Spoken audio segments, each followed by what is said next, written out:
Assalamualaikum warahmatullahi wabarakatuh. Saya mewakili kelompok 3 akan menjelaskan mengenai menentukan penyakit tuberkulosis dan tingkat kepastiannya menggunakan sistem basis pakar dengan metode certainty factor. Sebelumnya saya akan menginfokan mengenai anggota kelompok 3 kelas S7C. Yang pertama ada presenter, yaitu saya, Boy Rias Kusuma. Lalu penyusun PowerPoint, ini ada Kodam Alif dan Muhammad Rizky Akbar. Lalu pencari materi ada Muhammad Raka Fifuddin, Dedi Alamsyah, Trifuji Kartika, dan Dara Sapta Pertiwi. Lalu untuk bagian tanya jawab, ini ada Luri Agung Satya Budi, Rido Sembara Saragi, dan Muhammad Syafri Samsudin. Sebelumnya saya akan menjelaskan singkat mengenai definisi certainty factor.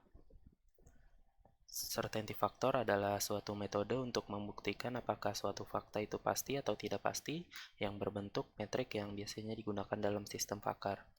Lalu teori certainty factor diusulkan oleh Shortleaf dan Buchanan pada tahun 1975 untuk mengakomodasi ketidakpastian pemikiran atau inexact reasoning seorang pakar. Lalu certainty factor menunjukkan ukuran kepastian terhadap suatu fakta atau aturan. Certainty factor menggunakan suatu nilai untuk mengasumsikan derajat keyakinan seorang pakar terhadap suatu data. Certainty factor juga memperkenalkan konsep keyakinan dan ketidakyakinan yang kemudian diformulakan dalam rumusan dasar. Selanjutnya saya akan menjelaskan mengenai contoh kasus untuk menentukan penyakit tuberkulosis dan tingkat kepastiannya dengan sistem basis pakar dengan metode certainty factor. Yang pertama, dari gejala ini yang ada gejala pertama yaitu sesak napas, lalu gejala kedua nyeri dada, gejala ketiga demam, gejala keempat batuk lama. Lalu ada rule-nya, ini ada rule pertama, jika G1 maka certainty faktornya 0,4, lalu rule 2 jika G2 maka certainty faktornya 0,8, lalu rule 3 jika G3 maka certainty faktornya 0,2, lalu rule 4 jika G4 maka certainty faktornya adalah 1. Lalu ada certainty faktor dari user. Ini ada untuk G1 sama dengan 0,4, lalu G2 sama dengan 0,8, G3 0,16, G4 0,4. Lalu berikut perhitungan certainty faktornya. Untuk certainty faktor pertama, ini memiliki CF rule 0,4 yang dikali dengan CF user 1, maka menghasilkan CF1 ini 0,4. Lalu CF2-nya, CF rule 0,8, CF user 1, maka CF keduanya ini adalah 0,8. Lalu yang ketiga ini ada CF rule 0,2, CF user 0,8, maka CF untuk yang ketiga ini adalah 0,16. Lalu yang keempat CF rule 1, CF user 0,4, maka CF untuk yang keempat ini adalah 0,4. Lalu jika perhitungan certainty factor sudah dilakukan, maka bisa langsung melakukan combine dengan kesimpulan serupa.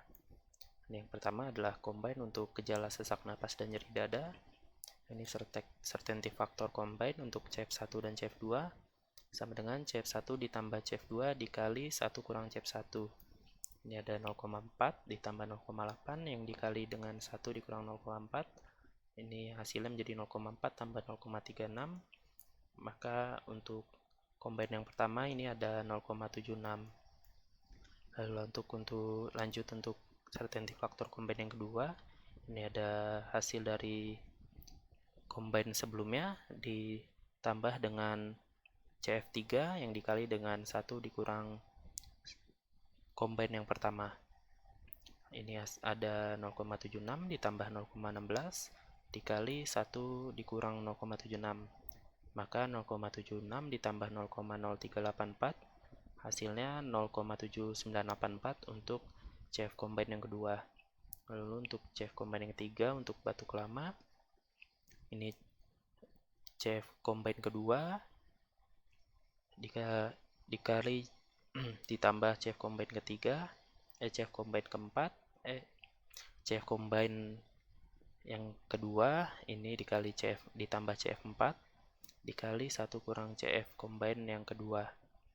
Ini maka hasilnya 0,7984 tambah 0,4 dikali 1 kurang 0,7984. Lalu 0,7984 ditambah 0,08064. Maka hasilnya untuk CF combine yang ketiga ini ada 0,849,904 untuk hasil terakhir dari CF combine-nya. Sehingga perhitungannya adalah sebagai berikut. Untuk persentase keyakinan, ini CF combine dikali 100%, itu 0,84904 dikali 100%. Maka hasilnya adalah 84,904%. Jadi hasil diagnosa bahwa pasien tersebut masuk ke dalam penyakit tuberkulosis dengan tingkat kepercayaan sebesar 84,904%. Berikut penjelasan dari kasus untuk penyakit tuberkulosis dan tingkat kepastiannya dengan metode certainty factor. Terima kasih, mohon maaf jika ada kesalahan kata. Wassalamualaikum warahmatullahi wabarakatuh.